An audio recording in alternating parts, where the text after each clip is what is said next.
கிழக்கு ஸ்கார்பியன் கடற்கரையோரத்து இளைஞர்கள் மூர்க்கத்தனமாக இருக்கிறார்களே.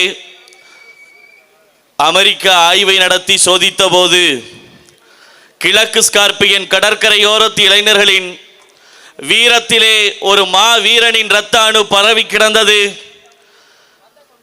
சிந்தி சிதறடிக்கப்பட்டு கிடக்கின்ற மங்கோலிய இனத்திற்கென்று தனிநாடு கட்டி போராடிய செங்கிஸ்கான் அந்த மாவீரன் என்று அமெரிக்கா ஆய்வினை வெளியிட்டது.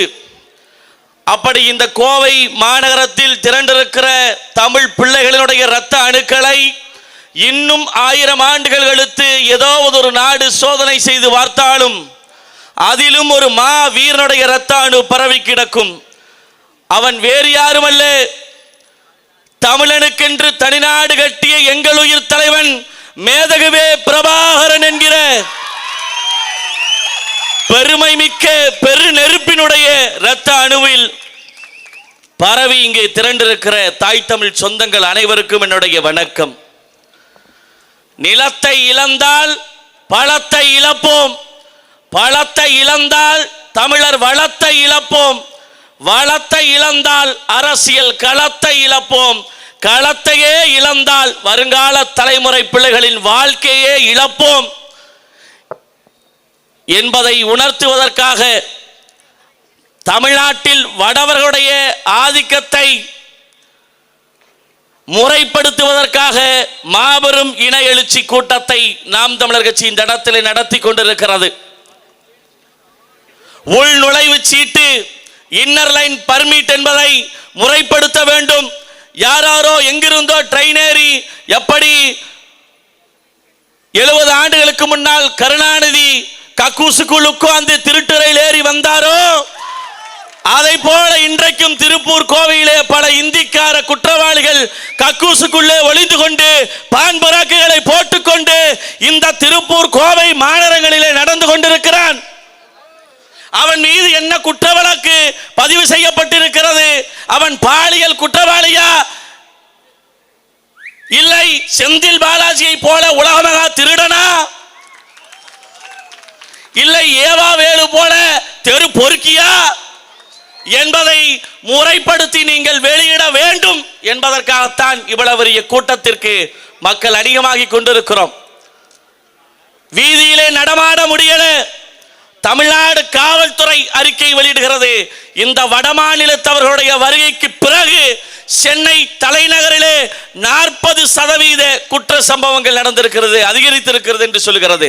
இதே ஈரோடு, திருப்பூர், கோவை, கொங்கு மாநகர பகுதிகளிலே 15 - 20% குற்ற வழக்குகள் அதிகமாக பெருகி இருக்கிறது என்று காவல்துறை அறிக்கையை வெளியிடுகிறது.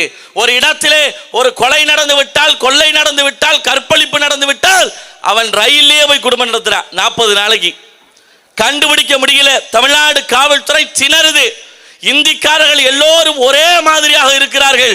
யார் குற்றவாளி என்பதிலே கண்டுபிடிப்பதிலே சிக்கல் இருக்கிறது என்கிறது தமிழ்நாடு காவல்துறை.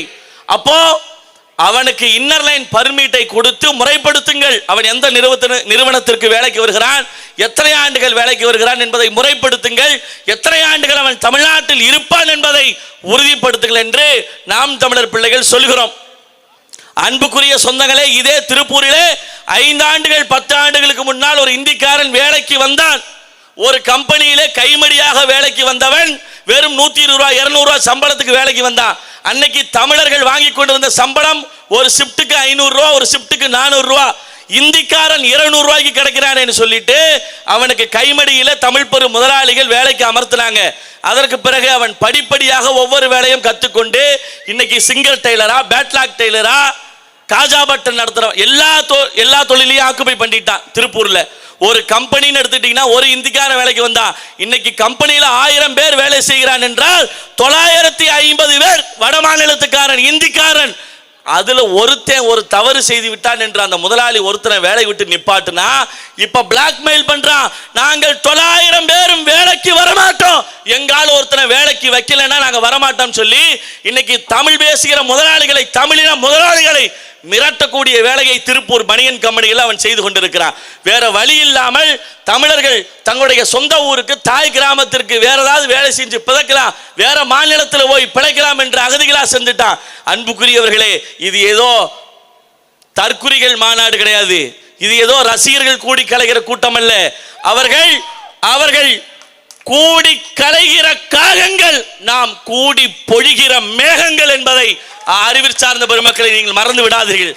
அதனால் தயவு செய்து இதில் இருக்கக்கூடிய மிகப்பெரிய பிரச்சனையை, அடித்தள பிரச்சனையை நாம் உள்வாங்கிக் கொள்வது நம்முடைய கடமை.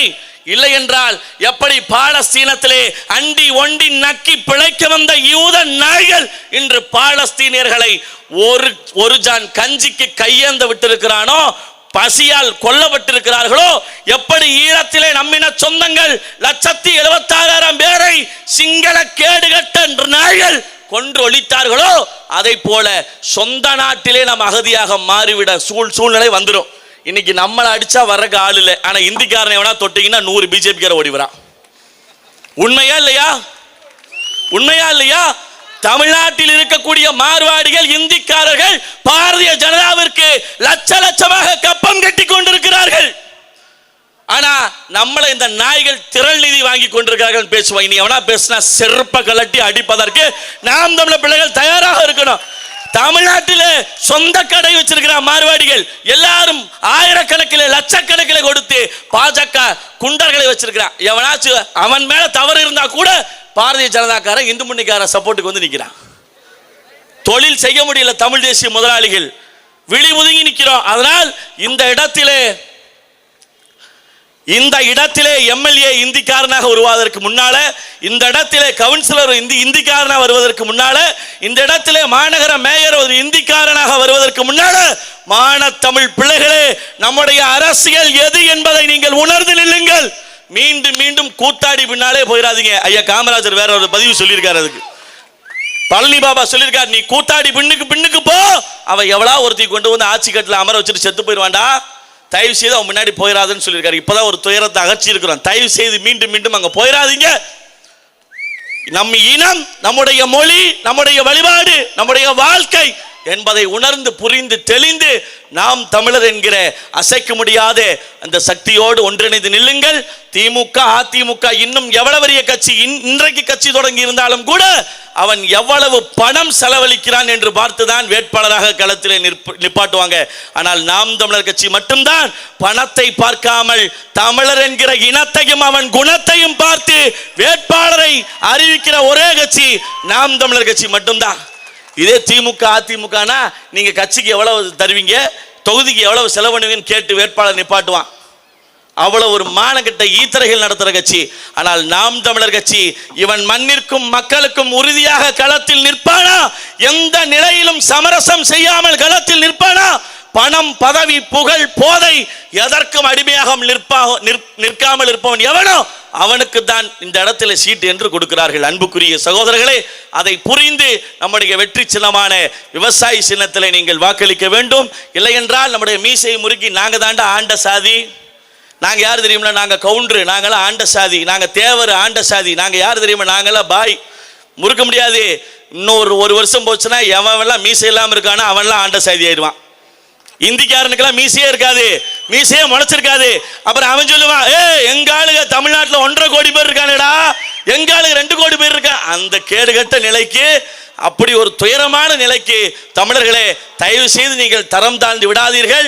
உங்களுடைய தன்மானத்தை நிலைநிறுத்த, தன்மானத்தை தூக்கி பிடிக்க தயவு செய்து நம்முடைய வெற்றி சின்னமான விவசாயி சின்னத்திலே உங்கள் மதிப்புமிக்க வாக்குகளை தாருங்கள். இதற்கு பிறகு இன்னும் சிறிது நேரத்திலே எங்களுடைய தாய்ப்புலி அண்ணன் செந்தமிழன் சீமான் அவர்கள் இந்த இடத்திலே உருமல் செய்ய காத்து கொண்டிருக்கிறார். அதனால் அடுத்து பேசக்கூடிய உறவுகளுக்கு வழிவிட்டு முடிக்கிறோம். இனத்தின் உயிரே இளந்தமிழர், எதற்கும் அஞ்சா நாம் தமிழர்.